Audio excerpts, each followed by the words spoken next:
इस एपिसोड के स्टार्टिंग में शिनसेनकाई डोजो का दिखाता है, डोप्पो का डोजो का दिखाता है, जहां डोप्पो अपने सारे स्टूडेंट सबसे काटो को इंट्रोड्यूस कराता रहता है। और डोप्पो कहता है मैं ऐसा मान के चल रहा हूँ तुम सभी को काटो याद ही होगा। ये वही काटो है जो 3 साल पहले गैंगस्टर गेम खेलने के लिए विदेश चला गया था और पिछले 3 साल से विदेश में जाकर गैंगस्टर गेम खेल रहा था। लेकिन आज से ये फिर बदल रहा है और ये पहले की तरह तुम लोगों के साथ कराटे की ट्रेनिंग यहाँ पर ही शुरू करेगा। और डोप्पो कहता है क्या कोई अपने पुराने दोस्त के साथ दो हाथ करना चाहेगा।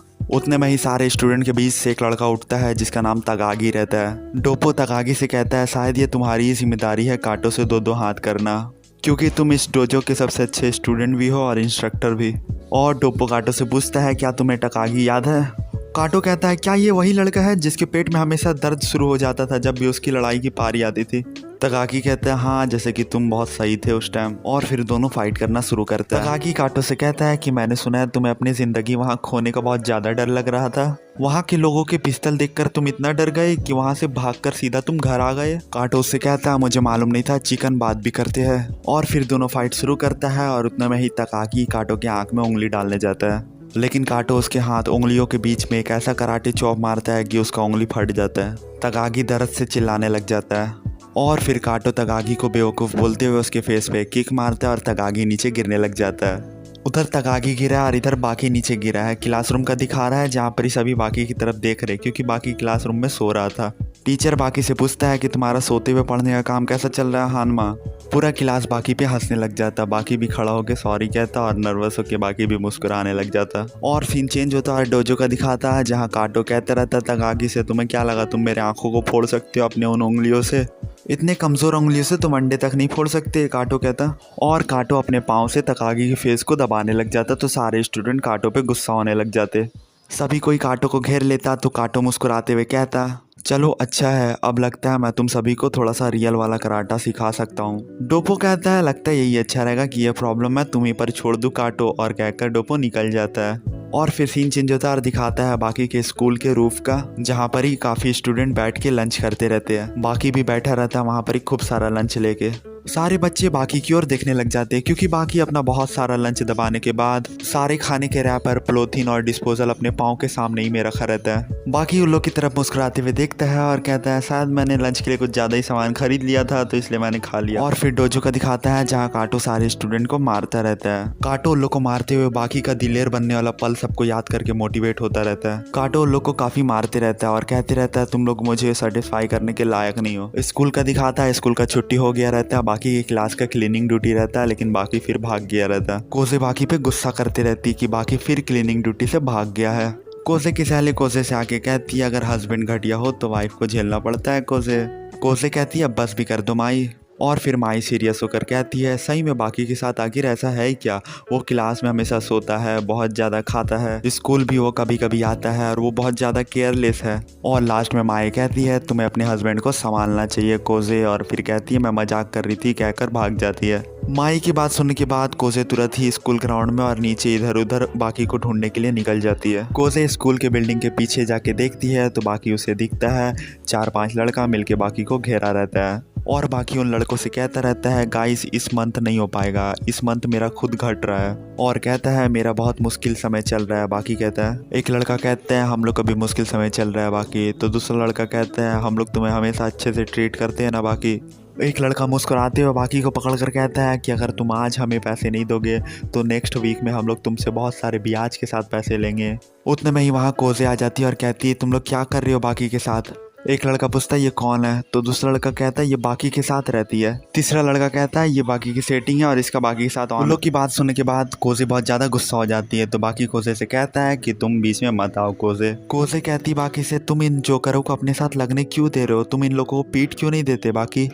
वो लोग कहता क्या कहा तुमने, बाकी हमें पीटेगा, और कह के खूब जोर जोर से हंसने लग जाता है। कोसे बहुत ज़्यादा गुस्सा हो जाती है और ये बात कोसे बताने वाली रहती है उन लोगों को कि बाकी दिन रात ट्रेनिंग करता है। बाकी तुरंत ही कोसे के मुंह में हाथ रख के उसे चुप करा देता है और फिर बाकी कोसे को अपनी गोद में उठा के वहाँ से भागने लग जाता है। वो सारे लड़के बाकी के पीछे दौड़ने लग जाते हैं पकड़ने के लिए। बाकी कोसे को कस के पकड़ने को कहता है और बाकी दीवार में पाँव रख के दीवार के उस पार हो जाता है। एक लड़का चिल्लाने लग जाता है तुम कहाँ छुपे हो बाकी, इस तरीके से तो तुम मर जाओगे। और फिर बाकी कोसे को नीचे उतारता है और कोसे बाकी से कहती है तुम वहाँ से क्यों भागे बाकी, तुमने इतना सारा ट्रेनिंग किया है, कोई चांस नहीं था कि तुम वहाँ पर ही हारते। बाकी कहता नहीं, मैं उस चीज़ के लिए अपनी ट्रेनिंग को नहीं करता हूँ। कोसे को आके पूछती है तो किस चीज़ के लिए करते हो। बाकी बाय कहते हुए दौड़ते हुए भाग जाता। और फिर अंडरग्राउंड अरीना का बॉस तोकुगावा ओल्ड मैन का हाउस का दिखाता। ओल्ड मैन के सामने 5 फाइटर बैठा रहता है और उन लोग 5 में से एक फाइटर कहता है कि हम लोग आपका आंसर का इंतजार कर रहे हैं कि बाकी का अगला ओपोनेंट कौन होगा। एक फाइटर कहता है यहाँ पर जितने भी फाइटर बैठे हुए वो सभी का डिसिप्लिन कोड कटिंग कराटे से तो बेहतर ही है। दूसरा फाइटर कहता है कि हमने रूमर में ये सुना है कि आपने बाकी के नेक्स्ट चैलेंजर के तौर पे इजो मोटोबे को चुना है, और कहता है प्लीज़ दोबारा से कंसीडर कीजिए। ओल्ड मैन कहता है सुनने में फ़नी है क्योंकि मैंने वो रूमर को नहीं सुना है। और ओल्ड मैन कहता है कि मैंने अभी तक डिसाइड नहीं किया है कि अगला ओपोनेंट बाकी के लिए मैं किसे चुनूंगा। उतने में ही काटो वहाँ पहुँच जाता है और कहता है ओल्ड मैन तुम यहाँ हो। गार्ड पीछे से कहता है माफ़ कीजिएगा सर, लेकिन मैंने इसे रोकने की कोशिश की थी। ओल्ड मैन कहता है मैं इसे जानता हूँ। तो काटो कहता है मुझे करने दो ओल्ड मैन। ओल्ड मैन पूछता क्या। काटो कहता है बाकी से नेक्स्ट फाइट मुझे करना है ओल्ड मैन। नीचे बैठे सारे फाइटर तुरंत ही खड़े हो जाते और कहते तुम क्या समझ रहे हो खुद को, तुम किस तरीके का मैनर ओल्ड मैन के सामने दिखा रहे हो। ओल्ड मैन उन सभी को शांत रहने को कहता और फिर बताता ओल्ड मैन कि ये डोपो का सबसे अच्छा स्टूडेंट है। डोपो का नाम सुन के वो फाइटर सब चौंक जाता है और एक फाइटर कहता है मैं इस फाइटर को जानता हूँ। काटो खुश होते हुए कहने लगता है कि मैं उतना भी कुछ खास नहीं हूँ। तो लोग फाइटर लोग कहने लगता है पीछे से बदकिस्मती से हम तुम्हें बाकी का अपोनेंट नहीं बनने दे सकते।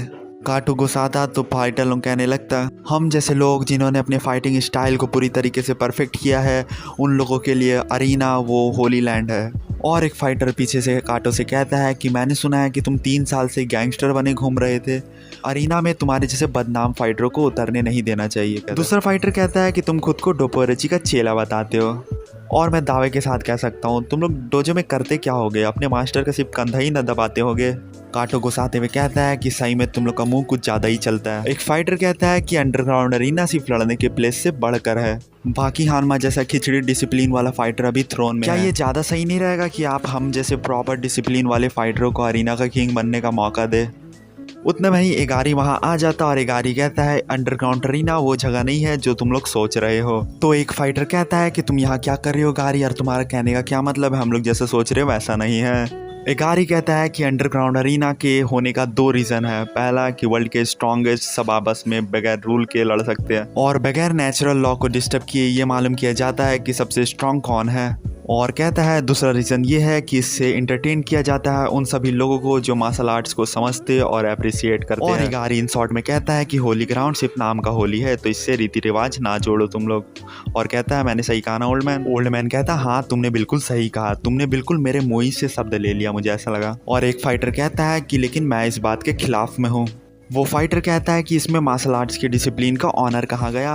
अगर हमें यही मालूम कराना है कि कौन किसे मार सकता है तो ये कुत्ते और मुर्गी के मैच कराने जैसा नहीं हो गया क्या। और कहता है इस तरीके से फाइट कराने से इंसानियत का इंसल्ट है, जबकि इंसानों ने मार्शल आर्ट्स को बहुत बढ़िया तरीके से बनाया है अलग अलग डिसिप्लिन में। ओल्ड मैन कहता है हाँ मैं समझ रहा हूँ, लेकिन मुझे इंसान मुर्गी कुत्ते की तरह लड़ते हुए ज्यादा पसंद आते हैं। और फिर ओगारी लोग सबसे कहता है तुम सभी का हो गया ना, अब यहाँ से जाओ भी। और वो फाइटर जाने से पहले ओगारी से कहता है कि मुझे ऐसा क्यों लग रहा है कि तुम बाकी के नेक्स्ट चैलेंजर हो, है ना ओगारी। ओगारी मजा लेते हुए कहता है कि किसे मालूम, शायद मैं हूँ, शायद मोटोबे है, शायद ओरोची है। और फिर सारा फाइटर वहां से निकल जाता है और काटो भी रूम से बाहर निकल जाता है। और यहाँ तक किसी ने देखा है तो आपका बहुत बहुत शुक्रिया।